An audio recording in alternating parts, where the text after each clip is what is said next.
Bismillahirrahmanirrahim. Assalamualaikum warahmatullahi wabarakatuh. Subhanaka la ilma lana illa ma 'allamtana innaka antal alimul hakim. Wa la hawla wa la quwwata illa billahil aliyyil azim.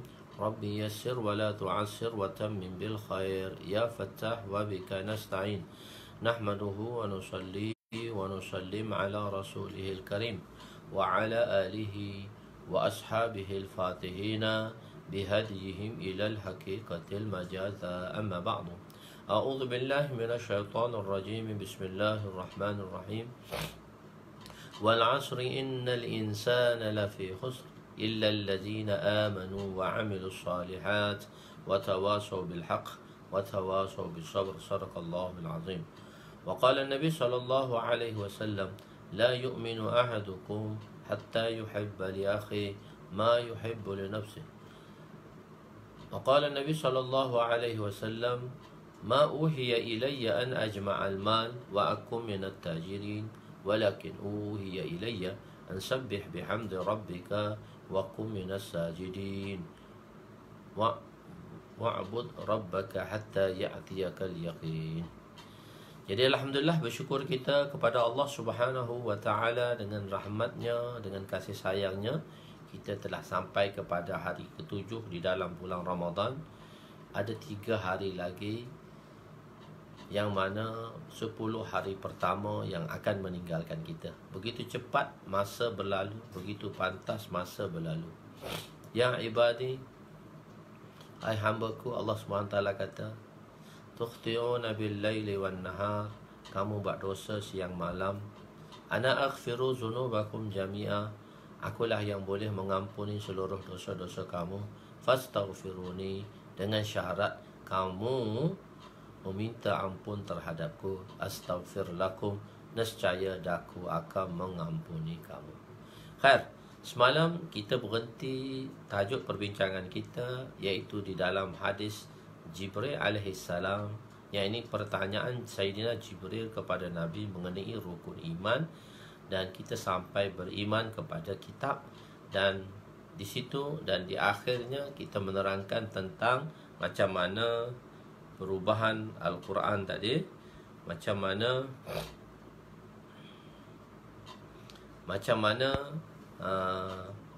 Al-Quran selepas kewafatan Nabi SAW, Quran tidak lagi ditulis dalam sebuah mashaf, tapi semasa Sayyidina Abu Bakar radhiyallahu anhu, telah menyalin kembali menyusun kembali Jami'ul Quran awal. Selepas itu Sayyidina Utsman radhiyallahu anhu menyusun di dalam dan dikatakan Jami'ul Quran Sani, yang ditulis atas dasar rasam Utsmani, yang mana tidak ada baris lagi, dan tidak ada huruf yang tidak berbaris, dan tidak ada titik lagi. Di zaman Sayyidina Utsman tu, Quran dikumpulkan dalam logh Quraisy tu tak ada baris, huruf hijaiyah tadi tak ada baris lagi, tidak ada baris dan tidak ada titik lagi. Selepas itulah peringkat yang pertama, iaitu Al-Quran masih tidak mempunyai titik dan baris. Peringkat kedua yang saya janjikan semalam, yang ditulis oleh Profesor Abdul Rauf dalam bahagian kajian di Universiti Pertanian Malaysia, Universiti Putra Malaysia, iaitu peringkat kedua, penulisan Al-Quran memperlihatkan pakar bahasa dan penyusun Nahwu Arab dalam bahasa Nahwu, iaitu Abu Aswad Ad-Dauli, seorang ulama dalam bahagian Nahwu, iaitu Abu Aswad Ad-Dauli, meletakkan titik bagi menandakan baris. Titik menunjukkan baris, kita panggil dia nuqtatul i'rab. Nuqtah tu menunjukkan baris, i'rab tu baris lah, atas ke bawah ke, bukan lagi waw kecil, ya kecil tu baris bawah, baris atas, tidak. Nuqtah tu menunjukkan baris, titik di atas huruf berbaris di atas. Kalau titik atas huruf, baris atas. Kalau titik di bawah huruf, baris bawah. Dan selepas huruf, titik tu duduk selepas huruf, dipanggil baris depan. Ini fasal yang kedua. Ini fasal yang ketiga. Dan ini fasal kedua, diikuti fasal ketiga. Fasal ketiga ialah disusun dengan sedikit kemaskini oleh anak murid beliau, yakni anak murid Abu Aswad Ad-Dawli, iaitu Nasir ibnu Asim, iaitu anak murid kepada Abu Aswad Ad-Dawli, dan juga Yahya ibnu Ya'mur yang meletakkan titik pada huruf. Pada huruf baru letak titik. Itu kita panggil dia nuqtatul i'jam. Nuqtatul i'jam maknanya titik pada huruf. Nuqtatul i'rab, titik menunjukkan baris. Titik menunjukkan i'rab, titik menunjukkan baris. Nuqtatul i'jam, titik itu menunjukkan huruf. Seperti yang kita dapati hari ini, huruf nun di atas satu titik, dan ba di bawah satu titik, seterusnya ta dua titik, dan sebagainya. Pada peringkat keempat, Syekh Khalid Ibnu Ahmad rahimahullah meletakkan tanda bacaan. Ini peringkat keempat dah ni. Meletakkan tanda bacaan seperti tanda panjang pada mad, iaitu alif kecil, waw kecil, ya terbalik, tasydid, hamzah dan sad. Ini tanda bacaan ni peringkat keempat. Tanda wakaf datang kemudian apabila ulama terkenal Al-Sajawandi meletakkan tanda di tempat yang sesuai untuk berhenti. Mana tanda berhenti, mana tanda untuk wakaf dan sebagainya. Ini fasal terakhir sehingga terhasil Al-Quran yang dapat dibaca dan dihafal oleh kita pada hari ini. Ini peringkat kelima. Peringkat kelima yang telah disusun. Peringkat pertama tu tak ada huruf, tak ada baris lagi, tak ada i'rab lagi, tak ada huruf, tak ada baris dan tak ada titik. Peringkat kedua, dibubuh titik itu sebagai tanda baris. Peringkat ketiga, barulah dibuatnya. Pada peringkat ketiga, lepas itu menunjuk baru ada titik, tak ada baris lagi, baru ada titik. Nuqtatul i'jam, mula-mula nuqtatul i'rab. Peringkat keempat baru ditulis oleh Khalid Ibnu Ahmad, dan peringkat kelima oleh Alama Al-Sajawandi meletakkan tempat yang sesuai untuk berhenti. Sampai hari inilah Syekh Abdul Rauf, Profesor Abdul Rauf berkata, menusuri sejarah penulisan Al-Quran, beliau melihat jasa besar mereka dalam bidang bahasa Arab membantu hingga menjadikan Al-Quran yang kita lihat hari ini berdasarkan ayat Al-Quran yang ditulis pada zaman Rasulullah. Terima kasih, jazakumullah ahsanul jaza kepada ulama yang menyusung Al-Quran di dalam penulisan ini sehingga kita dapat membacanya. Dan di sini dalam resam Usmani ini ialah untuk memudahkan bacaan dalam pelbagai kiraat. Seperti kita kata tadi, ada 10 kiraat, iaitu 10 kiraat yang telah dipersetujui oleh 12,000 orang sahabat, yang diperakui oleh 12,000 orang sahabat yang mereka baca daripada Rasulullah sallallahu alaihi wasallam. Justru sempena sambutan nuzul Al-Quran, nanti kita akan sambut nanti Ramadan, kitab Allah SWT telah menjadikan kitab ini mukjizat kepada Rasulullah SAW. Dan ada beberapa perkara penting. Di sini ada 4 perkara penting yang saya baca secara ringkas. Fakta nombor lah. Mana pada tahun 12 Hijrah, proses penyalinan Al-Quran di zaman Sayyidina Abu Bakar radhiyallahu anhu. Dan 4 orang sahabat tadilah yang menyalin tadi tu, iaitu Zaid bin Sabit dan 3 orang lagi yang diberi mandat oleh Sayyidina Uthman radhiyallahu anhu untuk menyusun dalam lughah Quraisy. Dan Quran ini mengantami 5 fasal, yang ketiga 5 fasal, dan yang keempat 12,000 sahabat memperakui itu Al-Quran dibaca oleh Rasulullah. Itulah Al-Quran yang dibaca oleh Rasulullah sallallahu alaihi wasallam, yang ditulis kepada kita. Cuma satu je lah, tinggalnya kita kena belajar je Al-Quran ni. Jangan semua dah tulis, kita pun tak boleh baca lagi. Tak apa, di usia tua pun, kalau tak mengaji pun, dulu kita belajar juga Al-Quran ni. Carilah guru-guru yang bersanad pula. Sekarang dah ramai dah guru-guru bersanad. Carilah supaya baca Al-Quran itu dengan sanad lagi diberkati. Sekurang-kurangnya bacaan tu kena betul lah. Begitulah tentang Al-Quran sedikit sebanyak. Khair. Selepas itu beriman kepada Rasul. Beriman kepada Rasul di muka surat 148, wa rasuluh, iaitu beriman dengan semua para nabi dan para rasul. Beriman pada nabi dan para rasul. Bilangan para nabi yang masyhurnya 124,000 lah, dan para nabinya 313 lah. Sebahagian kisah mereka diceritakan dalam Al-Quran. Qul lam naqussu 'alaika min anba'ir rasul ma nusabbitu bihi fuadak. Sebenarnya ialah qul lam naqussu 'alaika min anba'ir rasul. Wahai Muhammad, kami memperdengarkan, Allah Subhanahu wa taala memberitahu dalam Al-Quran, wahai Muhammad, kami memperdengarkan kisah-kisah rasul, cerita-cerita rasul. Min amba'ir rasul, qul lam naqussu 'alaika, ke atas kamu cerita-cerita rasul. Ma nusabbitu bihi fuadak, kerana kami nak menguatkan iman di dalam hati kamu. Jadi ada 4 perkara yang boleh menaiki iman.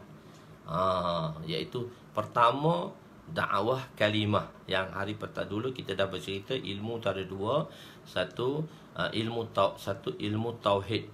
Satu ilmu hukum ahkam. Ilmu hukum ahkam maksud dia amal. Dan satu lagi ilmu tauhid, ilmu akidah, maksud dia fi nafsihi, iaitu dengan kita memperbanyakkan mengucap kalimah dan menyampaikan dakwah kalimah, sebagaimana kisah Fir'aun dengan Nabi Musa yang telah kita bukan. Dan keduanya menceritakan yang kedua ialah memperdengarkan kisah-kisah Nabi. Itu boleh menaikkan iman balik. Memperdengarkan kisah-kisah Nabi. Qul lam naqussu 'alaika min anba'ir rasul ma nusabbitu bihi fuadak. Yang ketiga ialah memperdengarkan kisah-kisah sahabah. Memperdengarkan kisah-kisah sahabah yang boleh menaikkan iman kita kembali, macam mana nusrah Allah Subhanahu wa taala ke atas sahabah. Dalam suasana-suasana begitu, Allah Taala telah menurunkan nusrah dan bantuannya kepada sahabah Rasulullah sallallahu alaihi wasallam. Dan keempatnya ialah kita nak lihat ta'rif iman. Ta'rif ni supaya kita dapat mengenali, kita kena tahu. Pertama, dakwah iman. Kedua, dakwah kisah nabi-nabi. Dan ketiga iaitu dakwah kisah-kisah sahabat. Dan keempat, kita mahu melihat sendiri ta'rif iman, apa yang dikatakan oleh Quran dan hadis. Macam Nabi kata, ta'rif iman. Apa itu ta'rif iman? Iaitu iza sarratka hasanatuka, iza sa'atka sayyi'atuka fa anta mu'min. Itu ta'rif tu kita kena tahu. Bukan setakat kita tahu, supaya kita dapat menghayati dan dapat kita mengamalkan. Apa dia? Iza sarratka hasanatuka, iza sarratka hasanatuka. Kita rasa gembira apabila kita buat baik. Perasaan gembira, kita seronok sebab apa? Kita dapat buat baik. Iza sarratka hasanatuka, iza sa'atka sayyi'atuka. Bila kita buat jahat, bila kita buat dosa, kita rasa sedih. Maka Nabi kata, fa anta mu'min. Itulah tanda kamu seorang beriman. Apa itu orang Islam? Orang Islam tu ialah man salimal muslimuna bilithanihi wa biyadihi. Orang Islam tu yang mana orang lain terselamat daripada lidah dan tangannya. Itu tarif ini kita harus mengetahui untuk melihat adakah perkara ini dalam diri kita semua. Khair. Jadi itu dalam diceritakan dalam Al-Quran, Nabi 5 orang rasul lah yang kita panggil dia ulul azmi, iaitu Nabi kita Nabi Muhammad sallallahu alaihi wasallam, Nabi Ibrahim, Nabi Musa, Nabi Isa dan Nabi Nuh alaihimussalam. Semua Nabi apabila dilantik menjadi Nabi dan Rasul, maka Allah Subhanahu wa taala akan menjadikan mereka itu maksum dan terpelihara daripada semua jenis dosa, sama ada dosa besar maupun dosa kecil. Dalam i'tiqad kita ahli sunnah wal jamaah, dalam i'tiqad kita tentang kerasulan ni, nabi-nabi dan rasul adalah maksum. Walaupun ada ayat yang menceritakan secara zahir tidak kemaksuman Nabi-Nabi tadi, wa'jazubillah, tapi ulama telah menjelaskan sebab bukan satu ayat sahaja yang boleh dihukumkan. Bahkan sesuatu hukum itu hendaklah dibahas, dilihat kepada Al-Qurannya dan dilihat kepada hadisnya, dan dirumuskan dan diistimbatkan oleh ulama dalam mengeluarkan sesuatu hukum. Bukan satu-satu hukum tu kita tengok satu hadis, kita boleh buat satu hukum dah. Kalau kita tengok satu ayat, kita boleh buat satu hukum. Sedangkan perlu dibahaskan kembali, manakah ayat-ayat Quraniyah, manakah hadis-hadis nabawiyah. Adakah hadis nabawiyah ni bertentangan dengan ayat Quraniyah? Itu ulama telah bahaskan, barulah diistimbat, dikeluarkan sesuatu hukum. Bukannya hukum itu hanya dilihat kepada satu-satu hadis atau satu-satu ayat. Jadi berlaku sebelum nubuwah dan semasa nubuwah, maka kesemua Nabi-Nabi ni maksum. I'tiqad kita Nabi-Nabi maksum. Nanti perbahasan kita di dalam bab takdir nanti, kita akan jelaskan macam mana maksumnya Nabi tadi. Kita akan bahas di sana. Di sini kita cuma nak beritahu maksum. Okey, kenapa? Dan kesilapan, walaupun Al-Quran mengatakan fa'asa Adamu rabbahu faghawa, Nabi Adam telah melakukan maksiat. Asa tu terjemah dia, fa'asa Adamu rabbahu faghawa, Adam telah memaksiati Tuhannya. Jadi perkataan tu perkataan zahir. Sedangkan Adam buat maksiat, ada buat dosa lah, tidak. Jadi sedangkan penurunan ayat mengenai makan buah khuldi Nabi Adam AS 3 ayat. Fanasiya Adamu rabbahu faghawa, fanasiya Adamu rabbahu faghawa. Allah Ta'ala mengatakan bahawa Adam tu terlupa. Jadi bila terlupa, dia tak berdosa. Dan kalau ayat yang agak keras sikit, wawaswasa lahumas syaitanu, syaitan telah mewaswaskan kedua-duanya. Dan bila ayat marah sikit, ayat tegas sikit, fa'asa Adamu. Jadi tiga kategori ayat yang menceritakan tentang makan buah khuldi. Jadi dia tidak satu ayat saja, bukan satu ayat saja, tiga kategori ayat. Sebab tu ulama telah bahaskannya.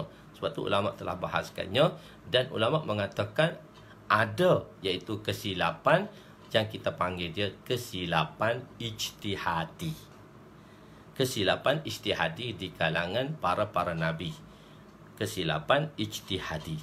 Macam mana berlakunya kesilapan ijtihadi ini? Macam mana boleh berlakunya kesilapan ijtihadi ini? Nabi-nabi akan melakukan sesuatu perkara ialah berdasarkan kepada wahyu.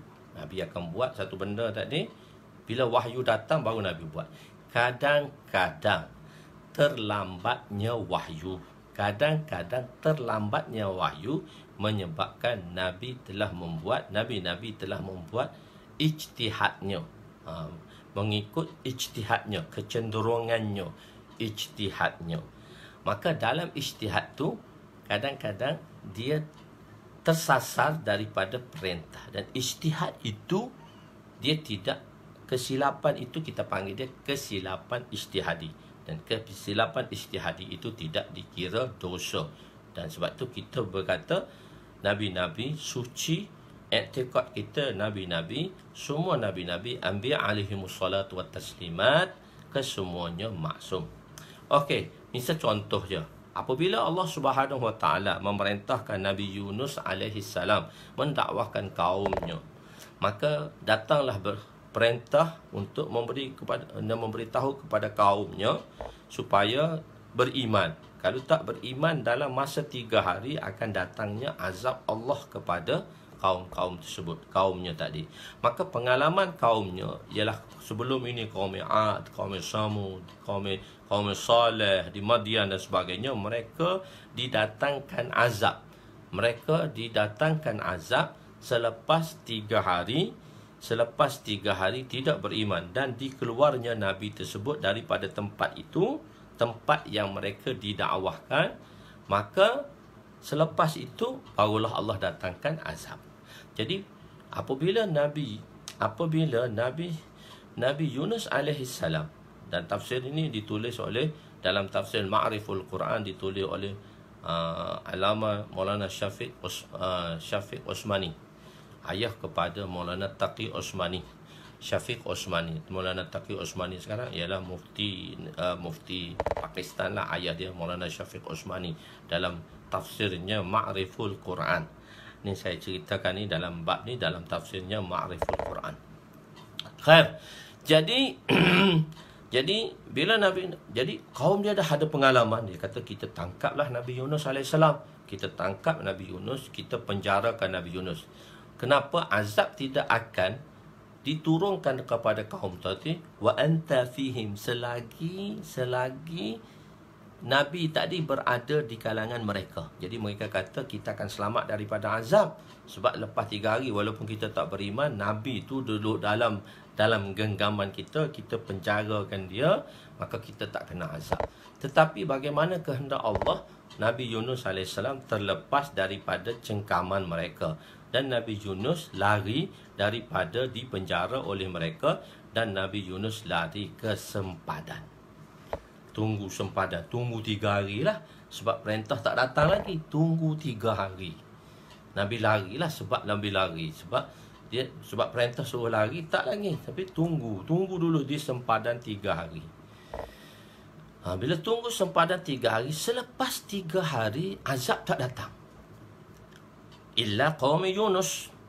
Jika sesuatu dalam ayat tu, jika sesuatu qaryah tidak beriman, maka Allah menurunkan azab ke atas mereka. Illa qaum Yunus, kecuali kaum Yunus terselamat daripada azab itu. Allah SWT cerita dalam Al-Quran. Jadi macam mana, saya tu lupa ayat tu ayat berapa. Jadi Allah Ta'ala telah menurunkan iaitu terselamat. Jadi selepas 3 hari, dalam masa 3 hari tadi, kaum Nabi Yunus alaihissalam sudah tahu bahawa Nabi Yunus terlepas daripada cengkaman dan genggaman mereka. Maka mereka pun bertaubat, bawa habis anak, isteri mereka, binatang mereka di satu padang, dan mereka memohon istighfar dan taubat kepada Allah Subhanahu Wa Taala, sehingga taubat dan istighfar mereka diterima. Dan berita taubat dan istighfar mereka ni tidak sampai kepada pengetahuan Nabi Yunus alaihissalam. Kalau mengikut kisah ni, Nabi Yunus dia bukan lari daripada dakwah. Ada orang katakan sebab Nabi Yunus lari daripada dakwah lah tu. Also Nabi Yunus dimakan oleh ikan. Itu tafsir tu tak tepat. Bukan Nabi Yunus lari daripada dakwah. Nabi Yunus tu dia lari sebab dia dicengkam oleh kaumnya dan berada di sempadan. Lepas 3 hari, berita tentang Islamnya kaumnya tadi, taubatnya kaumnya tadi tidak sampai kepada baginda Yunus alaihissalam. Maka baginda Yunus telah membuat keputusan untuk meninggalkan kaumnya tanpa datangnya wahyu, membuat istimbat dengan ijtihadnya. Ijtihad tu silap. Ijtihad. Fasbir. Allah SWT telah menurunkan ayat kepada Nabi menceritakan tentang kisah ni. Fasbir li hukmi rabbika fala takum qasahibil hut. Wahai Muhammad, bersabarlah kamu dalam menunggu perintah Allah. Fasbir li hukmi rabbika fala takum qasahibil hut. Bersabarlah kamu dalam menunggu hukum Allah. Fasbir li hukmi rabbika fala takum qasahibil hut. Tapi jangan kamu menjadi kasahibil hut, seperti sahabat sahib yang ditelan oleh ikan nun. Ikan nun sahibil hut. Cuma dia beritahu hut tu ikan lah, tapi nama ikan tu ikan nun. Spesies ikan, jenis satu ikan. Hut tu makna dia ikan lah. Samak pun ikan, hut pun ikan. Tapi ikan tu kalau diceritakan ialah ikan nun lah. Sahibil hut, seperti sahabat yang ditelan oleh ikan. Ni dia tak sabar nak tunggu perintah. Allah SWT telah cerita. Jadi Nabi Yunus AS telah keluar dan dia telah membuat satu ijtihad, dan ijtihad tu tak tepat. sebagaimana kehendak Allah. Maka disitulah Allah Subhanahu Wa Taala membuat pengajaran kepada nabi-nabi. Maka Nabi Yunus AS terpaksa ditelan oleh ikan Nun dan berada di dalam perut ikan Nun selama 40 hari dengan bertaubat kepada Allah. La ilaha illa anta subhanaka inni kuntu minaz zalimin. Sekarang kita berada di dalam COVID-19. Dalam masa 40 hari ni, betul-betul awal Ramadan ni, kita mulakan dia awal Ramadan ni sampai betul-betul 40 hari. 40 hari. Lepas 40 hari tadi, sebab dia menunggu perintah Allah di situ, dan dia buat keputusan dengan kesilapan ijtihadi. Ini kita panggil dia kesilapan ijtihadi. Tetapi kesilapan ijtihadi nabi-nabi akan diperbetulkan oleh Allah dengan wahyu selepas itu. Satu lagi yang membuat ijtihad ini ialah ulama-ulama fuqaha. Ulama-ulama membuat fuqaha. Ulama-ulama fuqaha mungkin dalam khata', dalam ijtihad mereka ada sawab, ada sawab dan ada khata'. Sawab itu betul dan ada khata', ada tergelincir sikit. Tetapi walaupun khata' dalam ijtihad ulama fuqaha, dia tetap mendapat satu pahala, dan yang sawab itu mendapat 2 pahala. Kita ada 2 ijtihad tadi. Satu ijtihad para nabi, maka dia diperbetulkan sebab wahyu telah sampai kepadanya. Wahyu masih lagi diturunkan kepada nabi-nabi tersebut. Dan tetapi kesilapan fuqaha, ulama-ulama fuqaha yang datang selepas tahun kurun kedua itu, kesilapan di dalam melakukan sesuatu hukum, dalam mengistinbatkan sesuatu hukum, maka kesilapan itu tidak diperbetulkan. Mana tak boleh diperbetulkan lah, tak ada wahyu untuk betulkan. Maka Nabi telah mengatakan siapa yang tepat dalam istinbatnya mendapat 2 ganjaran, dan siapa khata' dalam dapat khata' tadi mendapat 1. Sebab tu kita panggil dia khata' ijtihadi, kesilapan ijtihadi. Okey, di situ tentang kesilapan ijtihadi yang telah berlaku. Jadi tengok, nabi-nabi apabila telah dilantik menjadi nabi dan rasul, maka Allah akan menjadikan mereka itu maksum dan terpelihara daripada semua jenis dosa besar maupun kecil. Mereka juga terpelihara daripada semua jenis dosa sebelum mendapat nubuah. Setiap pekerjaan para nabi didahulukan dengan perintah Allah melalui wahyu. Kadang-kala kelewatan wahyu, maka para nabi melakukan ijtihad. Nabi melakukan ijtihad. Kesilapan ijtihad mungkin berlaku, tetapi tidak dikira sebagai kesalahan dan terus ditegur oleh Allah. Inilah perbezaan antara ijtihad Nabi dan ijtihad fuqaha. Ada pendapat mengatakan Nabi tidak maksum berdasarkan. Jadi itu kadang-kadang dia dalam satu perenggan saja nak cerita benda tu. Tapi terpaksa dihuraikan sedikit. Kalau setiap benda saya cerita di sini dalam penghuraian dia, so kitab kita tak jadi 10 jilid, dia kena jadi 30 jilid. Saya takut 30 jilid orang tak boleh baca. Bukan orang tak boleh baca, orang tak mampu nak baca. Orang dengar 30, oh biarlah, tak payah baca, tak apalah 30. Dia kata. Jadi sebab tu saya telah kecilkan jumlah dia tadi dalam bentuk, mula-mula saya nak buat dalam bentuk point, tapi selepas tu saya kena buat dalam bentuk ayat. Dan ayat tu terlalu ringkas, tapi sebenarnya ayat tu padat lah. Cuma dia kena beritahu balik cerita-cerita tadi saya imbas lalu, mudah. Begitu. Jadi dia tak menyusahkan lah.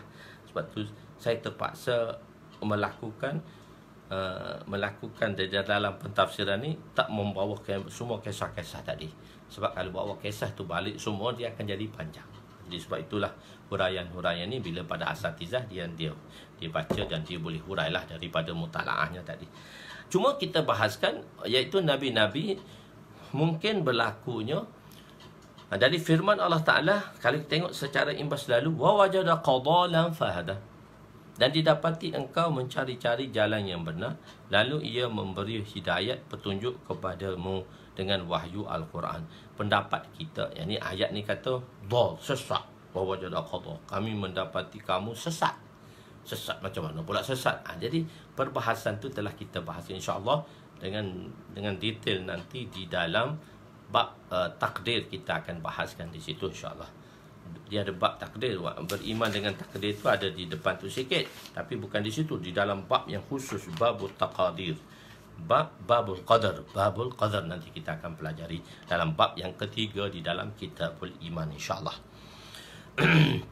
Sebab satu-satu tempat saya akan cerita satu-satu tempat, dia tidak diulangi lagi cerita tu. Sebab tu kitab tu ada depan, senang. Jadi kitab ni, benda ni dibahas di sana, benda ni dibahas di sana, secara ringkasnya lah. Khair. Jadi pendapat kita semua anbiya maksum sebelum dan sesudah mendapat tugas nubuwah. Sebelum mendapat tugas nubuwah. Jadi begitulah juga apabila dalam ijtihad Nabi melakukan kesilapan.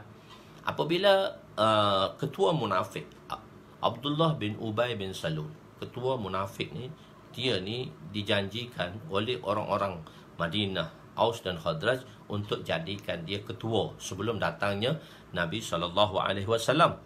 Untuk jadikan dia ketua sebelum datangnya Nabi. Tapi setelah datangnya Nabi dan penghijrahan sahabat dan Nabi menyebabkan dia ketinggalan ke belakang. Jadi dia marahlah. Dia Islam juga tapi munafik. Dia lah ketua munafik, Abdullah bin Ubay bin Salul. Anak Abdullah bin Ubay ni nama dia Abdullah. Seorang yang betul-betul beriman. Sahabat Rasulullah lah, nama dia Abdullah bin Ubay bin Salul. Jadi apabila Abdullah bin Ubay bin Salul hampir nak mati, jadi sebelum dia mati, dia pesan kepada anaknya Abdullah. Dia kata, aku tahu Muhammad tu betul. Dia kata, aku nak mati. Dah lebih kuranglah kisah dia begitu. Dia kata, kamu tolonglah bila aku mati nanti. So aku nak, bila aku ditanam, bila aku dimandikan, dan aku nak aku dikapankan dengan jubah Muhammad sallallahu alaihi wasallam, jubah Rasulullah, dan aku nak Muhammad mengimami jenazahku. Jadi meninggallah Abdullah bin Ubay bin Salul, ketua munafik. Datanglah anaknya Abdullah bin Ubay bin Salul, orang yang beriman, datang kepada Nabi meminta dua permintaan itu daripada ayahnya.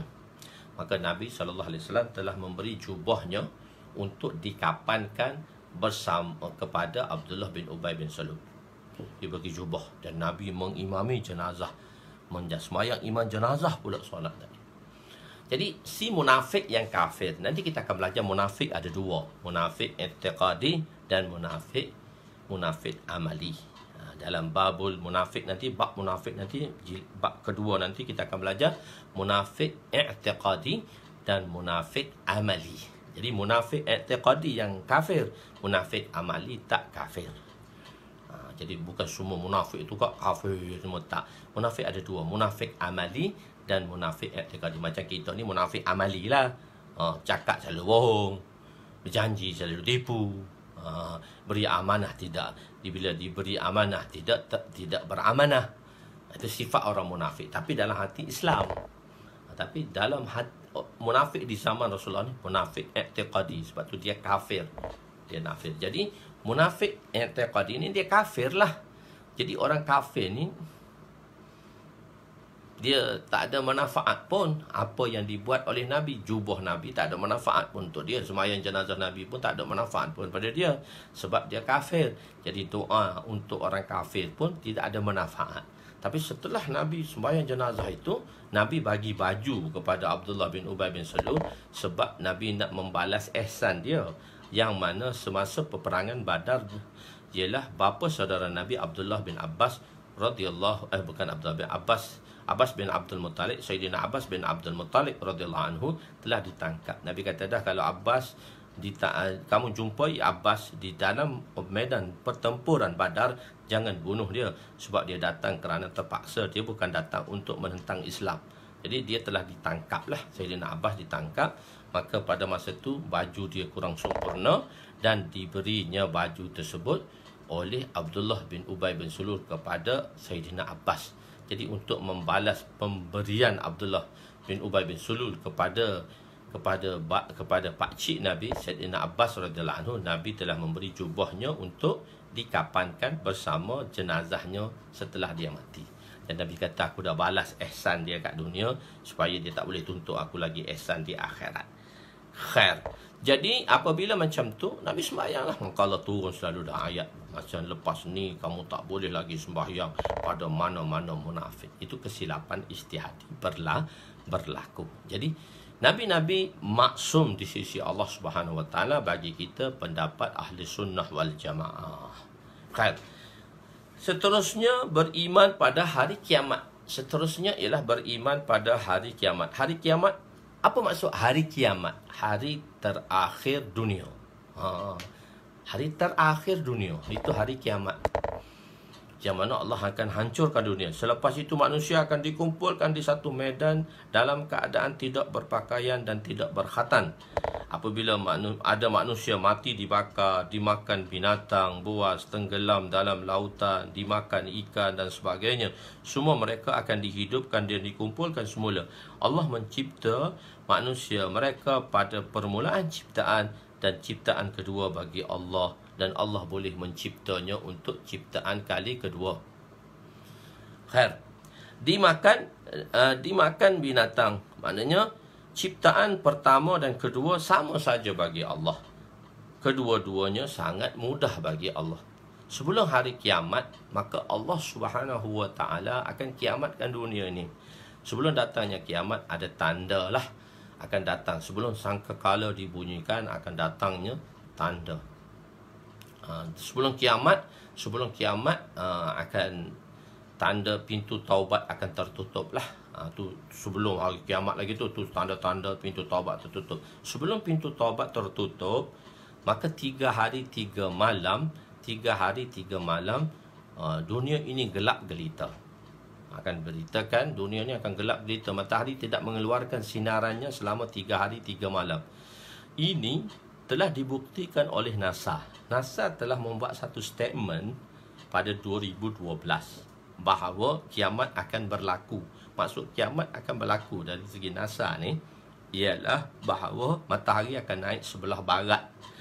Jadi pada tarikh yang dia ramalkan itu 22, 23, 24, 25 bulan 12 2012. Waktu orang bising dulu kan kiamat 2012 tu. So NASA menarik balik fakta yang dia telah keluarkan. Apabila setelah 2012 itu matahari tak keluar. Jadi dulu saya tulislah fakta tu. Tapi bila NASA menarik balik fakta tadi, saya hilangkan daripada footnote. Ada satu tempat yang saya nak cerita tu, saya hilangkan dia daripada footnote. Tak semesta-mesta kita beritahu yang dia kata dia dah tarik dah. Jadi habis kita pula kena dakwa, susah.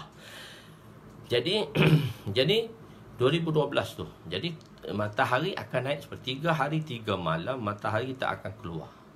Jadi orang beriman bangun sembahyang tahajud, sembahyang subuh, tengok-tengok subuh tu gelap lagi. Kenapa? Fahamlah bahawa matahari tidak menampakkan wajahnya.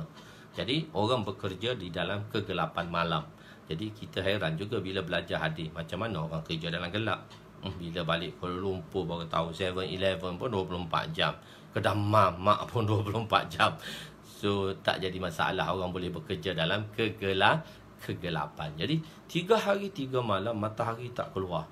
Jadi itu tanda, sebab kan sebelum apa-apa Allah buat 3 hari itu tanda kepada orang beriman. Kaum Ad, kaum Samud, kaum Lut tu 3 hari beri peringatan. Kalau tak beriman dalam 3 hari itu habis. Jadi pada hari keempat matahari akan keluar sebelah barat sampai zawal, iaitu sampai zuhur, dan akan jatuh barat juga. Dan matahari akan berputar hari kelima mengikut putaran biasa. Bila matahari keluar sebelah barat, maka tertutuplah pintu taubat. Dan pada hari kelima matahari akan berputar seperti biasa. So berapa lama lagi tiupan sangkakala hari kiamat akan datang setelah matahari keluar sebelah barat? Manis sa'ah mal mas'ul bi'a'lama minas sa'il. Bila ditanya kepada Sayyidina Jibril, bila kiamat nak berlaku, bila ditanya Nabi, manis sa'ah mal mas'ul, yang ditanya itu tidaklah lebih mengetahui daripada orang yang bertanya. Minas sa'il, maknanya orang yang ditanya dan orang yang menanya dua-dua tak tahu. Ma tu manil ladzi su'ila. Nanti kita akan terangkan di dalam bab tu. Khair. Jadi cuma anggaran ramalan ulama kata daripada kisah-kisah yang akan datang daripada hadis-hadis Nabi SAW, lebih kurang setelah matahari keluar sebelah barat, umur dunia lebih kurang 100 tahun lagi. baru akan dihancurkan.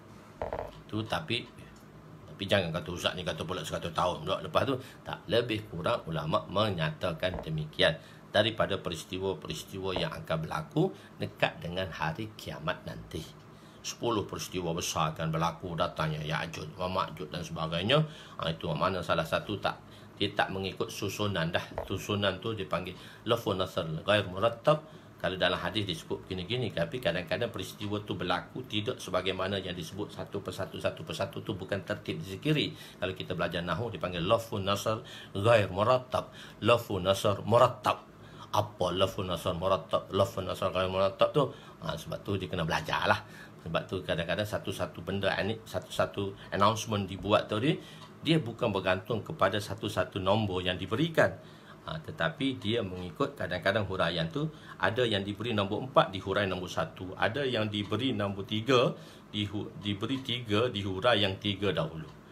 Tu tidak mengikut susunan dipanggil lafun nasr ghair murattab. Kalau diberi mengikut susunan, misalnya kalau dalam dakwah 6 prinsip kan. Pertama kalimah la ilaha illallah, kedua sembahyang, ketiga ilmu zikir, keempat ikram muslimin, kelima ikhlas niat, keenam kalau kita lepas tu hurai satu-satu mengikut nombor itu dipanggil lafu nasr ghair murattab. Lafu nasr murattab. Lafu nasr, lafu tu lipat, nasr terangkan, murattab dengan nombor-nombor yang ditertibkan. Tapi kalau kita sebut 6, patut kita terang nombor 5 dulu. Kita lipat tu nombor 5 dulu.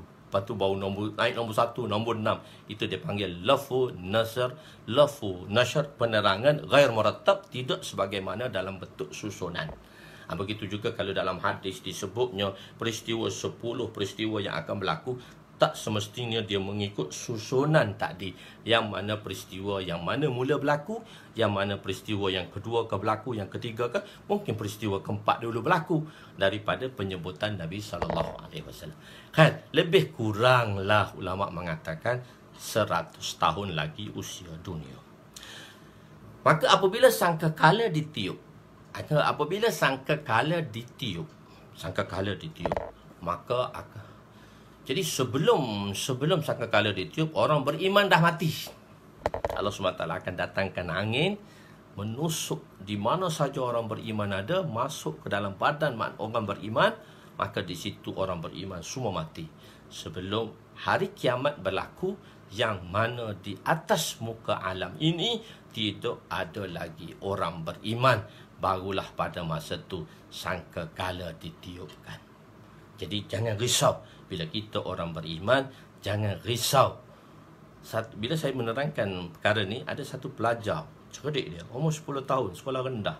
Dia kata, ustaz, bermakna orang beriman, bila orang beriman mati sebelum hari kiamat di sangkakala, jadi orang beriman ni tak akan mendapati kedahsyatan kiamat lah, tak akan merasai kedahsyatan kiamat. Wajib. Mana dia fikir budak tu? Kata budak ni umur 10 tahun tapi otak jalan. Saya kata memang betul dek. Jadi maknanya orang beriman ni dia tidak akan mendapati kedahsyatan kiamat. Sebab orang beriman akan mati semuanya, baru Allah datangkan kiamat. Barulah Allah SWT akan datangkan kiamat pada dunia ini. Jadi biar tiupan sangkakala tu tinggal semua orang kafir dah. Masa tiupan sangkakala tu tinggal orang kafir dah atas alam ni. Tak ada dah orang beriman. Bila tiupan tu dengar, mula-mula yang dengar tiupan tadi ialah pengembala kambing, pengembala unta di padang pasir. Sangkakala ni ulama mengatakan sifat dia dalam daripada tafsirannya mengatakan sangkakala dia bukan tiup semua mati dah. Atau tiup semua mati. Tiup semua hidup. Israfil dia tiup semua mati. Bertepuk semua hidup. Tak. Dia ada proses dia. Bila tiup sangkakala akan keluarkan satu bunyi yang begitu merdu. Bila bulan Ramadan kan, bulan Ramadan syurga dihiasi dengan bulan Ramadan, maka akan bertiupnya angin yang bernama musirah. Angin tu akan menggerakkan daun-daun syurga, sehingga daun syurga akan bergeseran satu sama lain. Dengan geser tadi mengeluarkan satu nada, satu suara dan nada yang begitu merdu. La ainun ra'at wala uzunun sami'at wala khatara biqalbil bashar. La uzunun ra'at, tak pernah tengok dengan mata kat syurga ni. La ainun ra'at wala uzunun sami'at, telinga tak pernah dengar sedap macam mana. Wala qalbil bashar wala khatara fi qalbil bashar, dan tak pernah terdetik. Cuma satu gambaran, satu benda yang nak mudahkan. Kadang-kadang Nabi bagi tahu tentang syurga ni, tapi tak pernah, benda tu tak pernah lihat. Benda tu tak pernah lihat. Jadi begitu merdunya. Jadi tiupan sangkakala ni ialah begitu merdu sehingga orang mencari kemerduannya. Macam satu orang lah, dia gila dengan lagu-lagu, dia seronok dengan muzik-muzik kan. Khayal dia. Tak tahulah dia makan apa kat muzik tu, tapi dia khayal, dia seronok. Dia black metal kan, semua orang tu seronok. Dia dengar lagu bising macam tu. Dia seronok. Jadi satu dengar bunyi yang merdu, satu bunyi yang merdu daripada tiupan sangkakala ni. Bunyi merdu tiupan sangkakala ni. Jadi maka semua orang mencari manakah akan salah. Maka frekuensinya, getaran frekuensi itu ditambahkan. Makin lama makin kuat, makin lama makin kuat, makin lama makin kuat. Hak merdu tu tengah jadi tension dah. Bila kan kita dengar bunyi yang memekik, jadi tension telinga kita. Memekik, makin lama memakin-makik, jadi manusia makin tension. Sama lama-lama, pecah telinga manusia. Makin kuat, pecah dada manusia. Habis. Bukan setakat tu saja. Wal jibala autada. Allah Ta'ala kata bukit tu sebagai paku bumi. Macam mana kejadian yang telah kita ceritakan dulu, mula-mula kejadian bumi tadi. Allah telah pakukan bumi ini dengan bukit. Wal jibala autada. Bukit itu sebagai paku bumi. Tetapi hari sangkakala ditiupkan, begitu kuatnya bunyi sangkakala, semua manusia dah mati, semua manusia dah pecah hancur, bergelencur, apa semua dah mati. Maka makin kuat suara itu. Wal jibalu kal ihnil manfush. Pada hari itu bukit-bukit berterbangan.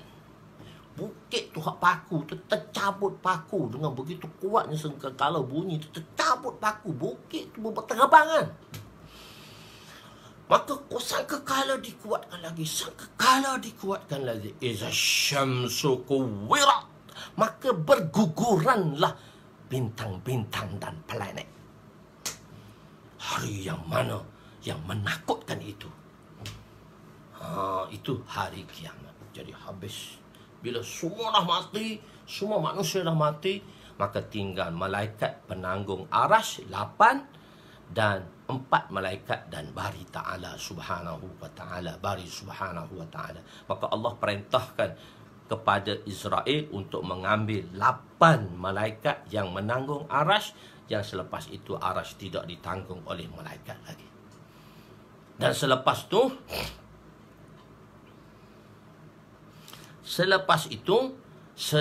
itu tak kiralah atas nama ke tak atas nama ke, maksudnya dia selagi dia orang Islam, dalam hati dia ada Allah, dan dalam hati dia menyebut Allah, dalam lidahnya menyebut la ilaha illallah dan Allah, dia dikira orang Islam. Jadi tak ada lagi masa tu orang yang sebut nama Allah.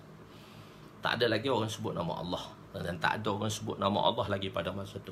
Khair. Jadi bila tu maka 8 malaikat tadi dimatikan oleh Israel alaihissalam. Maka Allah Ta'ala tanya Israel alaihissalam, tinggal siapa lagi? Tinggal kami berempat, Jibril, Mikail, Israfil, Israel dan bari subhanahu wa ta'ala. Bari subhanahu wa ta'ala tinggal lagi. Allah Ta'ala kata, bari ta'ala kata, kau ambil 3 nyawa ni. Jibril, Mikail, Israfil semua ambil. Israel pun ambil, tinggal 3 ni nyawa dia ambil. Dan hari selepas itu ajib, selepas tu Allah Ta'ala tanya, tinggal siapa lagi? Tinggal hamba saya dan bari ta'ala. Hamba dan bari ta'ala. Allah kata kau pun bismillah juga mati. Kau ambil nyawa kau sendiri. Dulu rasalah ambil nyawa orang, sekarang kena ambil nyawa sendiri. Tarik tu nak lepas nyawa, tak tahan, sakit. Allah ingatkan dengan kalimah la haula wala quwwata illa billahil aliyyil azim. Maka nyawanya dikembangkan. Maka tinggallah bari ta'ala yang sedia kala. Limanil mulkul yaum. Limanil mulkul yaum. Allah kata, siapa raja pada hari ini, pada hari kiamat yang mana dunia telah dihancurkan? Limanil mulkul yaum. Siapa raja pada hari ini? Tak ada siapa jawab. 40,000 tahun manusia mati duduk dalam kubur. Paling kurang 40,000 tahun duduk dalam kubur. Selepas mati semua tu duduk dalam kubur masing-masing 40,000 tahun. Lepas tu Allah bangkitkan selepas 40,000 tahun. Jadi Allah tanya tu berapa ribu tahun barulah jawab. Allah sendiri jawab, Lillahi wahidil qahar. Lillahi wahidil qahar. Bagi Allah lah yang perkasa, yang menjadi raja di hari ini. Tak ada siapa. Wal awwalahu, wal akhirahu, wal zahiru, wal batinu. Allah lah yang maha perkasa pada hari itu. Pada hari kiamat dan kedahsyatan hari kiamat. Dan Allah bangkitkan kembali. Jadi kematian akan berlaku. Bila penduduk syurga berada dalam syurga, bila penduduk neraka berada dalam neraka, maka Allah datangkan seekor kibas yang dibawa oleh malaikat. Allah perintahkan satu malaikat untuk bawa kibas. Kibas itu adalah maut. Nang diduduk di antara syurga dan neraka, maka dia tanya penduduk syurga, penduduk neraka, kau kenal tak kibas ni siapa? Kibas ni apa? Semua orang tahu kibas itu adalah digantikan dengan maut. Mana kibas dibentuk, maut dibentuk dalam seekor kibas supaya kibas itu disembelih dan selepas itu tidak ada lagi maut. Tak ada lagi maut yang akan datang. Maka malaikat telah menyembelih kibas, maut yang ditukar kepada kibas. Sebab Allah Ta'ala mampu. Innallaha ala kulli syai'in qadir. Allah boleh jalankan manusia di hari kiamat dengan kepala. Kita kata berjalan dengan kaki. Macam mana berjalan dengan kepala? Kepala ada kaki ke? So Allah Ta'ala boleh buat apa yang dia bersuka. Lillah. Innallaha ala kulli syai'in qadir. Semua benda Allah boleh buat. Tak ada sesuatu yang mana mustahil bagi Allah Subhanahu wa ta'ala. Ada sampai sifat-sifat mustahil lah. Kita belajar dalam nanti sifat-sifat wajib, sifat-sifat harus dan sifat-sifat mustahil bagi Allah Subhanahu wa ta'ala. Khair, tak apa. Jadi macam tu, maka menangislah penduduk neraka untuk selama-lamanya. Kerana malaikat kata, dengar sini semua, maut telah disembelih. Dulu makhluk maut adalah makhluk Allah. Dulu maut yang mematikan manusia, sekarang maut juga telah mengalami kematian. Bermakna tidak ada lagi kematian di hari kiamat. Di syurga dan neraka kehidupannya abadul abad, kekal untuk selama-lamanya. Abadan abada, abadul abad, abadan abada. Kekal. Jadi itu hari kiamat. Bila dangka sangkakala, iza zulzilatil ardu zilzalaha wa akhrajatil ardu asqalaha wa qala al insanu ma laha yawma idzin tuhaddisu akhbaraha bi anna rabbaka awhalaha yawma idzin yasdurun nasu ashtatan liyuraw a'malahum. Apabila bumi digegarkan dengan gegaran yang sedahsyat-dahsyatnya, serta bumi itu mengeluarkan segala isinya, berkatalah manusia dengan perasaan gerun apa yang sudah terjadi kepada bumi. Pada hari itu bumi pun menceritakan kabar beritanya bahawa Tuhanmu telah memerintahnya berlaku demikian. Pada hari itu manusia akan keluar berselerak daripada kubur masing-masing untuk diperlihatkan kepada manusia balasan amalan yang mereka buat. Al-Zalzalah ayat 1 hingga 6. Semua hati-hati manusia akan ditimbang. Iman yang berada dalam iman sesudah mati, sesudahnya hati manusia akan ditimbang. Sebab iman itu duduk dalam hati. Wa ma tukhfis sudur, apa yang terselindung dalam hati kita ditimbang. Mereka yang tidak mempunyai iman akan terus masuk ke dalam neraka, walaupun tiada kejahatan lain, kerana tiada iman itu satu kejahatan besar. Inna syirka la zulmun azim. Ada orang kata, very nice dia punya akhlak ya Ustaz, very nice dia punya akhlak, tapi kenapa dia masuk neraka juga? Jika dia tidak beriman itu satu kezaliman yang amat besar.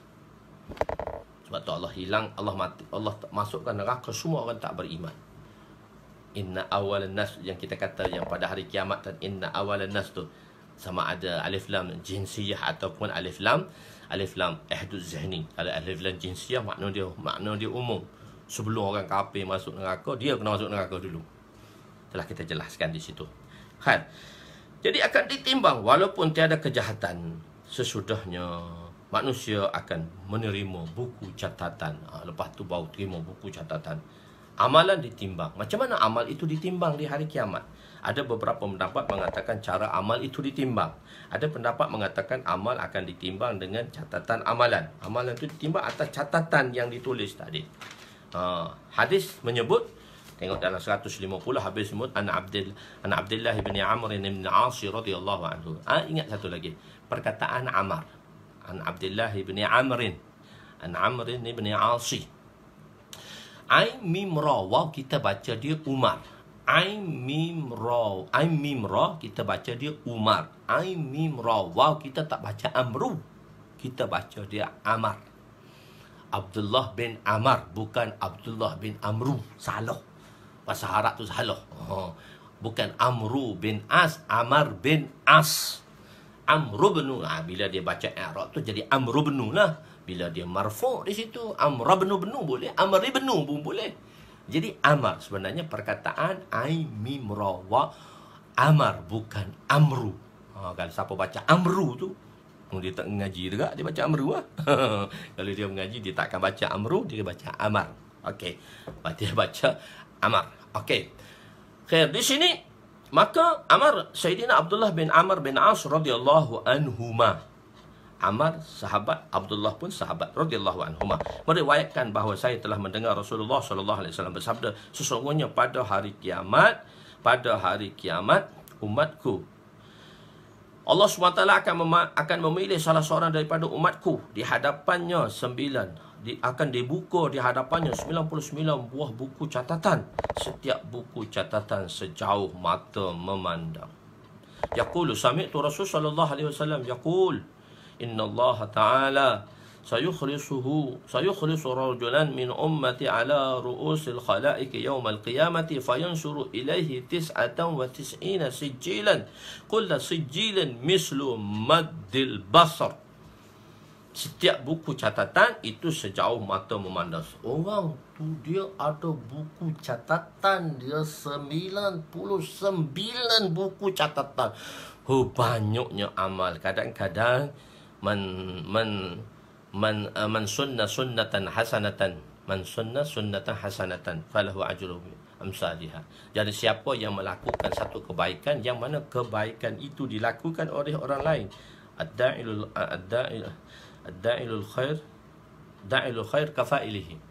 Da'ilul khair kafailihi. Orang yang buat baik tadi, orang yang lakukan kebaikan, bila orang meniru dia akan dapat pahala. Sebab tu kita berdakwah, bila orang lain tiru kita, dia akan dapat pahala. Dia akan mendapat pahala. 150 dah cikgu dah. 150 dah. Muka surat 150 ni. Buku catatan ni ialah diberi 99 dah buku catatan. Buku catatan ditulis, diberi. Wah, dia kata banyaknya buku catatan ni. Begitu. Allahu akbar. Hadis riwayat Imam Tirmizi rahmatullah alaih. Buku catatan ni banyak. Dia kata, ni bukan hak saya ni. Dia kata, saya buat haji sekali ya. Tak ada pun buat banyak dah. Kau ingat tak kau dakwah orang tu dengan sebab dia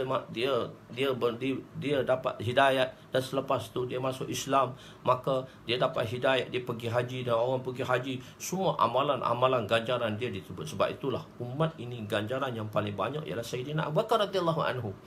Tak ada siapa boleh tanding dia. Semua amalan umat ini akan masuk pada dia, sebab dia lah orang yang pertama memeluk Islam. Kan? Dalam hadis yang lain, amal dijisimkan dalam bentuk jisim nurani. Jisim nurani, dia kita panggil dia jismul latif. Jisim nurani ni macam mana? Bila kita duduk dalam bilik ni, dia panggil jisim nurani ni, jisim itu boleh menembusi satu sama lain. Dia panggil jism nurani. Tapi zaman moden ni kita mudah faham dah. Sebab benda-benda yang tak nampak maknawi tu pun, benda-benda yang gaib tak nampak tu pun, tak boleh tengok dengan mata kasar tu pun boleh dikira dah. Kita pergi stesen kereta, so tu tanya, nak isi berapa kilo pah? Nak berapa isi? Ada 350, 350 kilo pah. Dia isi. Boleh kira dah. Angin pun boleh kira. Panah boleh kira dah berapa Celsius. Gempa bumi pun boleh dia kira dah berapa skala Richter. So benda-benda yang kecil-kecil yang tak nampak tu dah boleh kira. takkanlah amalan tak boleh kira. Tapi ulama pada masa tu dia nak gambarkan, pada keadaan tu dia gambarkan jisim yang nurani. Jisim nurani macam mana? Kita duduk dalam satu bilik. Bila kita duduk dalam satu bilik, kita pasang lampu. Satu bilik cukup lah, satu bilik kecil 8x8 ni, satu bilik 8x8 ni, kecil satu biji lampu pun cukup. Satu biji lampu cukup lah. 8x8 tu satu biji lampu. Tapi kita pasang seluruh bilik ni lampu. So cahaya dia boleh masuk, dia makin terang lah. Dia boleh menembusi, itu dipanggil tadakhul, boleh menembusi satu sama lain. Dalam hadis yang lain, amal dijisimkan dalam bentuk jisim nurani. Jisim nurani ini tidak memerlukan neraca timbangan yang dibesarkan, kerana ia memasuki, yakni tadakhul antara satu sama lain, boleh bertindang satu sama lain. Pada hari kiamat, manusia akan pergi kepada nabi-nabi, dan nabi-nabi akan menolak untuk memberi syafaat. Akhirnya manusia akan pergi menemui Nabi SAW untuk menghadap Allah, dan Nabi menghadap Allah dan sujud dan memuji Allah SWT dengan satu pujian yang mana Allah tidak pernah dipuji oleh sesiapa pun sebelum ini. Pada hari kiamat, tiada yang boleh menggerakkan kaki sehingga ditanya 4 soalan. Nabi Hurairah, sebab orang kan dia nak hadis sahih. Biasanya saya ambil dalam riwayat yang macam mana ada sahih lah, senang tadi. Sebenarnya tak ada apa pun, tapi manusia zaman sekarang tanya nak hadis sahih je. Kalau tak ada hadis sahih tak boleh terima. Tu pelik mengaji mana tak tahu.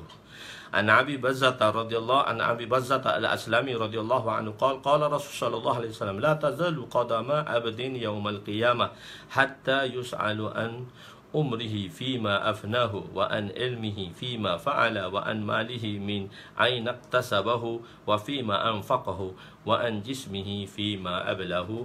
Rawahu Tirmizi wa qala hadza haditsun hasanun sahihun. Babu fil qiyamah. Sayyidina Abu Barzah Al-Aslami radhiyallahu anhu berkata, Rasulullah sallallahu alaihi wasallam bersabda, kedua-dua kaki seorang hamba tidak akan bergerak daripada tempat penghisaban sehingga dia ditanya tentang umurnya, di manakah dia dihabiskan, tentang ilmunya, adakah yang dia telah amalkan, tentang hartanya, daripada mana dia telah dapatkan dan dari mana yang dia belanjakan, dan tentang kekuatan jasmani, di manakah dia pergunakannya. Allah akan tanya kita pada hari kiamat. Jadi kita beriman kepada Allah, dan kita beriman akan adanya hari kiamat. Akan datang satu hari nanti. Allahu Akbar. Di manalah kita di hari kiamat nanti? Dalam kubur pun tak tahu kita macam mana. Hari kiamat tak tahu macam mana. Tapi insya-Allah jika orang tu beriman, Allah Subhanahu wa taala akan selamatkan kita semua di hari kiamat nanti. Allah Taala akan adakan kita. Allah akan letakkan kita di atas mimbar mutiara, ala manabiril lu'lu'. Satu mimbar yang dipenuhi dengan mutiara-mutiaranya. Wabiladin syatta, berbilang-bilang. Mana siapakah orang ni? Orang yang berkumpul semata-mata kerana Allah daripada tempat yang berlainan.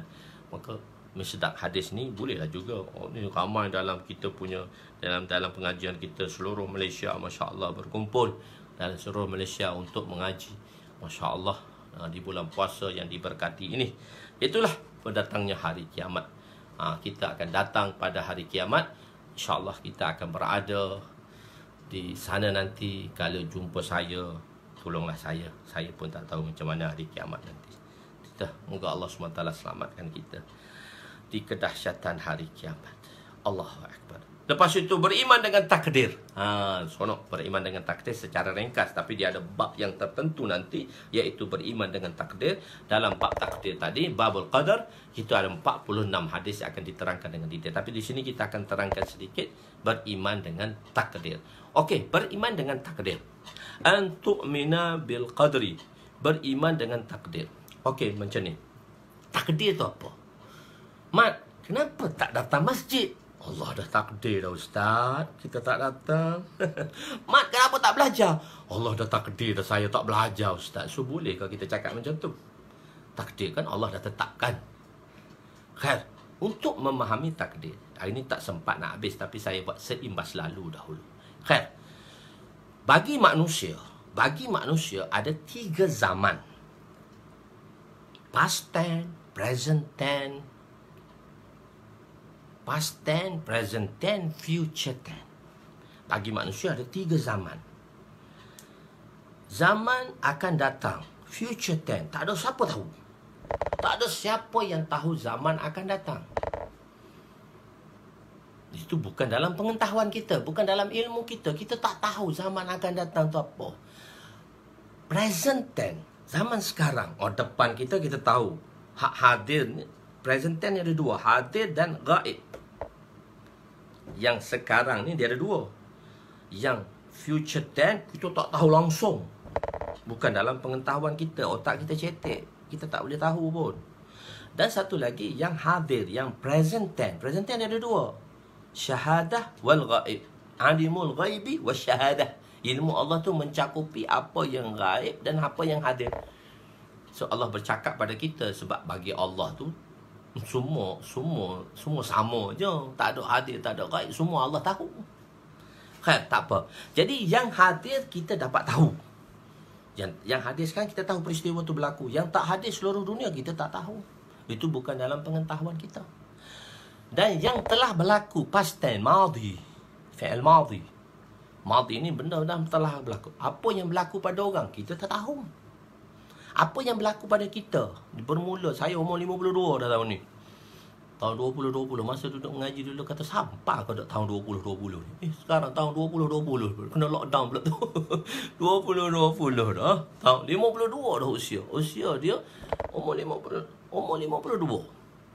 Jadi 52 punya peristiwa berlaku pada kita. Hari pertama kita lahir sampai sekarang. Ingat tak? Tak ada siapa ingat. Tak ada siapa boleh ingat. Tarikh keramat aja boleh ingat. Tu pun orang terlupa dah. Selepas 40 tahun, 50 tahun kahwin pun terlupa dah. Satu ustaz saya, dia ada orang rumah ramai. Ada 4 orang rumah ustaz saya. So anak ramai lah. Dekat 30 orang. Saya tanya dia, ustaz ni nama apa?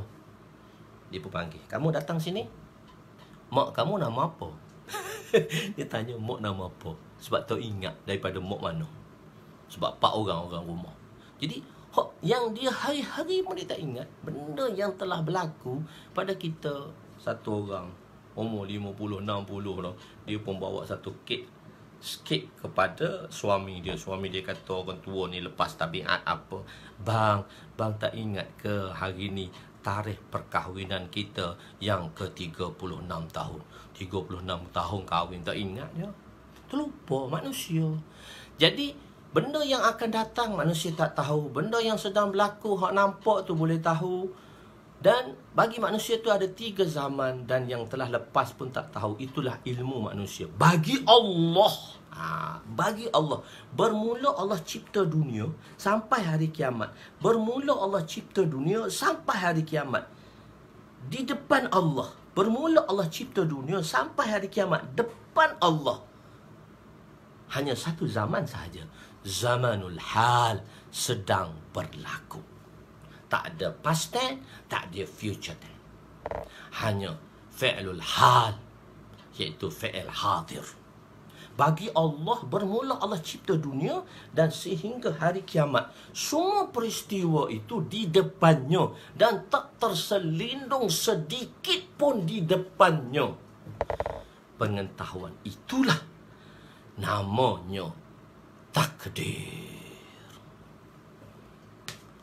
Takdir itu apa dia? Ketetapan yang berada di dalam pengetahuannya. Itulah takdir. Ini bukan ketetapan saja. Ya Allah tetap dah. Mat, kenapa tak datang masjid? Allah dah tetap dah saya tak datang masjid. Ketetapan yang berada di dalam pengetahuannya. Pengetahuan Allah itulah fil ilmillah, itulah namanya takdir. Takdir ni ialah ketetapan yang berada di dalam pengetahuannya dan tidak terselindung sedikit pun dalam pengetahuannya itu. Satu benda pun tak terselindung. Allah tahu segala-galanya, satu benda pun tak terselindung. Itulah namanya ilmu. Jadi sebab itu akal kita cetek. Akal kita cetek. Satu orang guru nak bagi tahu anak muridnya. Dia kata, "Jom, aku nak bagi tahu satu. Aku nak bagi tahu satu. Aku nak bagi tahu satu pemisalan bagi kamu. So dia kata datang. Dia bawa anak murid dia depan lautan. Maka dia pun kata ke anak murid dia, sekarang gali lubang 2 kaki isi padu. Maka dia pun gali lubang 2 kaki isi padu. Lubang siap dengan 2 kaki isi padu. 2 kaki luas, panjang, lebar lah. Bukan 2 kaki persegi ya. 2 kaki isi padu lah, baru boleh isi air. Maka Tuan Guru kata, sekarang ambil semua air lautan, isi dalam lubang 2 kaki ni. Anak murid itu tengok, Ustaz. Ustaz kata buat. Masukkan semua air lautan dalam lubang 2 kaki ni. Anak murid kata, Tuan Guru minta maaf, air hanya dapat diisi. Tak semua air lautan boleh diisi dalam lubang 2 kaki ini. Lubang 2 kaki ini hanya menanggung 2 kaki air sahaja yang boleh diisi. Hak lain tak boleh isi. Mana semua boleh isi? Tuan Guru tu cakap apa? Itulah otak engkau. Lubang 2 kaki itu je. Itulah otak engkau, lubang 2 kaki itu je. Macam mana engkau nak isi lautan itu? Lautan itu ibarat ilmu Allah yang tiada bertepi. Dan lubang 2 kaki itu otak engkau nak fikir macam mana tentang takdir. Sebab tu amantu billah an tu'mina bil qadri. Naklah kita beriman kepada takdir. Cuma ahli sunnah wal jemaah kita ada ikhtiar. Ikhtiar kita macam mana, terbatas ataupun tidak terbatas. Itu kita ada. Jadi otak kamu tu lubang 2 kaki je. Jadi apa itu takdir? Nanti esok kita sambung lagi sebab saya nak bagi attachment saja, saya nak bagi satu pengenalan saja. Jadi bagi insan ada 3 zaman, past tense, present tense, future tense. Bagi Allah hanya ada zamanul hal. Bermula Allah cipta dunia sehingga hari kiamat. Maka itulah namanya takdir. Jadi baru faham sikit, baru tak kata Allah takdirnya Allah dah tetap dah, nak macam mana ya? Kita tak ada usaha ke? Tadi baru faham. Takdir itu adalah ilmu Allah Subhanahu Wa Taala. Ilmu Allah Subhanahu Wa Taala.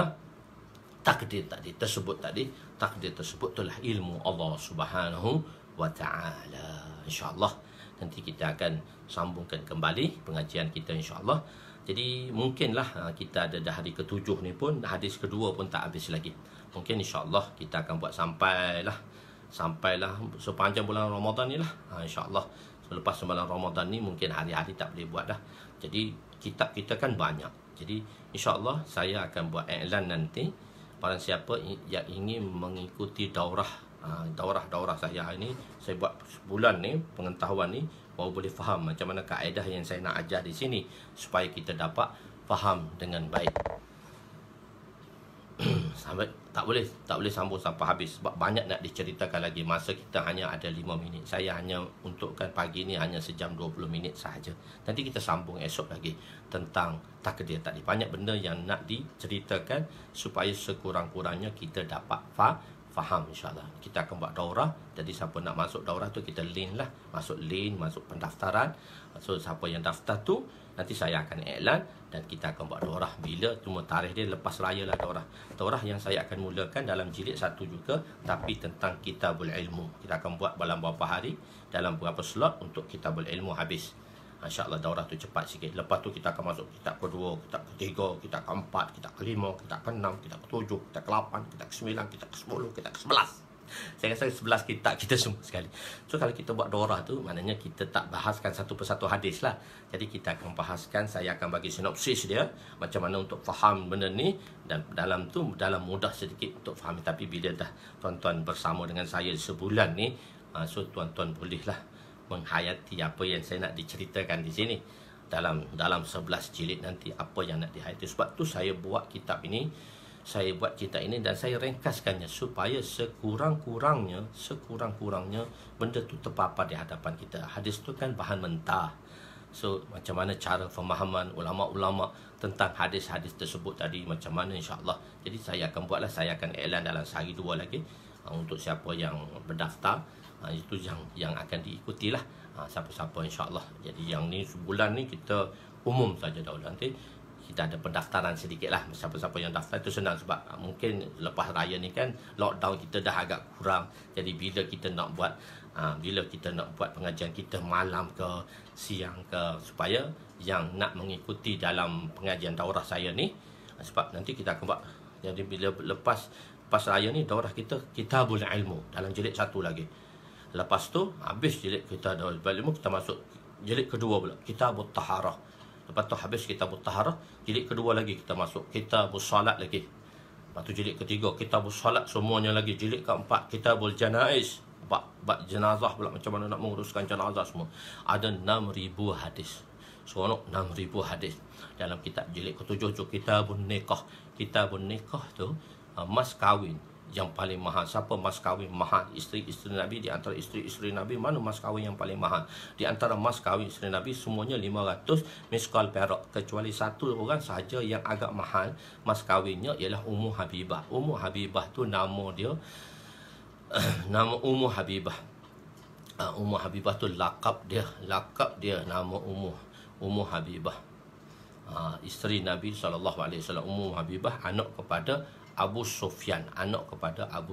Ummu Habibah ni dia berpindah ke hijrah ke Habsyah bersama suaminya. Sampai di sana suaminya murtad dan mati, masuk Kristian. Selepas tu dia janda, Nabi hantar pinangan dan dia dijaga oleh tu semasa dijaga oleh Raja Habsyah. Maka Nabi hantar pinangan kerana dia jaga mahal sikit lah dia punya mas kahwin tu. Mas kahwin dia ialah 4,000 miskal perak, yang berlainan dengan mas kahwin isteri-isteri Nabi yang lain, iaitu 500 miskal perak. 4,000 miskal perak ni sama dengan 12 kilo 243 gram. Dan masa duk tengah tulis tu 201 gram perak harganya RM2.92. Jadi 12,243 gram kali dengan RM2.92 akan keluar mas kahwin tu RM35,749.56. Ingat sen sekali lagi. 12 kilo 243 gram kali dengan RM2.92. Masa itulah kadang-kadang dia boleh turun naik sampai RM2.50 sampai RM3. Tapi masa saya tulis tu harga dia saya catat masa saya tulis tu RM2.92. RM2.92 iaitu kali dengan 12 kilo 243 akan keluar dengan RM35,749.56. Banyaklah cerita kita nak cerita, insya-Allah seronok. Bukan setakat seronok je kita, supaya kita dapat beramal. InsyaAllah nanti saya akan buat lain, akan masuklah, kita akan buat daurah bila tu lepas raya. Bulan puasa ni kita mengaji dulu banyak mana. Kita ada banyak hari lagi, 22 hari lagi insyaAllah. Hari baru hari ke-7, 22 hari lagi insyaAllah.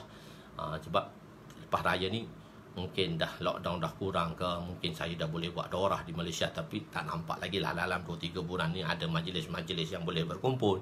So kita buat dalam FB je lah, senang. Tapi pun insyaAllah, tapi kadang-kadang saya pergi mana-mana tempat pun, Sabah Sarawak, Sabah saya tak pernah pergi lagi. Sarawak saya nak pergi tu pun universiti je, Unimas saja saya buat program daurah tadi, 2 hari 2 malam, 1 hari 6 jam, 2 hari 12 jam. So 1 buah kitab selesai. Nak cepat boleh, tapi saya bulan puasa ni saya nak ingat nak terangkan satu-satu cantik insyaAllah. Jadi itulah sedikit sebanyak, yang baik itu daripada Allah Subhanahu Wa Taala, yang kurang itu daripada kelemahan saya. Aku qouli hadza astaghfirullahalazim li wa liwalidayya wa li jami'il muslimina wal muslimat wa lil mu'minina wal mu'minat al ahya'i minhum amwat bi rahmatika ya arhamar rahimin. Bismillahirrahmanirrahim. Ya awalal awwalin wa ya akhiral akhirin wa ya zal quwwatil matin wa ya rahimal masakin wa ya arhamar rahimin. Allahumma ighfir lana dhunubana wa wasi' lana khalaqana wa tayyib lana kasabana wa kanni'na bima razaqtana wa la tuzhib talabana ولا تذهب طلبنا إلى شيء صرفته عنا يا جامع الناس ليوم لا ريب فيه يا جامع الناس ليوم لا ريب فيه اجمع ضالنا. Ini doa yang siapa barang dia hilang. Ya jami'an nas liyaumil la raiba fi ijma' dhallati atau ijma' dhallana.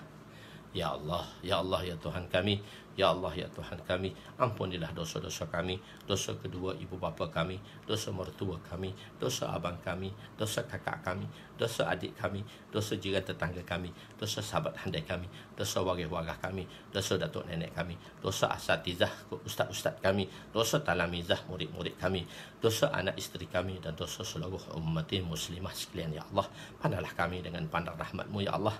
Ya Allah, 10 hari rahmat akan meninggalkan kami dalam beberapa hari lagi ya Allah. 10 hari rahmat yang kamu penuhi di dalam bulan Ramadan ini akan meninggalkan kami beberapa hari lagi ya Allah. Ya Allah, janganlah kami tercicir daripada rahmat-Mu. Janganlah tercicir daripada rahmat-Mu. Ya Allah, kurnialah kami rahmat-Mu. Pandanglah kami dengan rahmat-Mu. Kurnialah kami dengan rahmat-Mu. Kekalkanlah rahmat-Mu kepada seluruh umat Islam di seluruh dunia. Ya Allah, dengan rahmat-Mu ya Allah. Ya Allah, dengan rahmat-Mu ya Allah, Kau hilanglah penyakit COVID-19, COVID-19 ni yang melanda di seluruh dunia, supaya bebas kesemuanya. Yang negatif, yang positif, negatifkan ya Allah. Yang negatif kekal dengan negatif ya Allah. Tolonglah ya Allah, Kau hindarkanlah daripada bumi Malaysia, Kau hindarlah daripada bumi dunia dan seluruhnya ya Allah penyakit ini ya Allah. Kau datangkanlah vaksin, Kau datangkanlah ya Allah vaksin untuk mengobatinya ya Allah. Ya Allah, ya Syafi'un Nas, ya Syafi'an Nas, ya Syafi'an Nas. Ya Allah, zat yang memberi kesembuhan di seluruh dunia, tolonglah kami ya Allah, bantulah kami ya Allah. Ya Allah, kami takut dengan amalan kami ya Allah, tapi kami berharap dengan rahmat-Mu ya Allah. Kami berharap dengan rahmat-Mu ya Allah. Ya Allah, jadikanlah anak-anak kami anak yang soleh ya Allah. Jadilah anak-anak kami anak yang soleh ya Allah. Penyejuk mata kami ya Allah. Ya Allah, untuk ibu bapa kami yang telah pergi dahulu daripada kami, Kau tetapkanlah mereka di tempat Illiyin bersama dengan orang-orang yang bertakwa, bersama dengan orang-orang yang bertakwa ya Allah. Ya Allah, keselamatlah kami ya Allah. Rabbana atina fid dunya hasanah wa fil akhirati hasanah wa qina azabannar. Wa sallallahu ala sayyidina Muhammadin wa ala alihi wa sahbihi ajma'in. Walhamdulillahi rabbil alamin. Taqabbalallahu minna wa minkum. Assalamualaikum warahmatullahi wabarakatuh.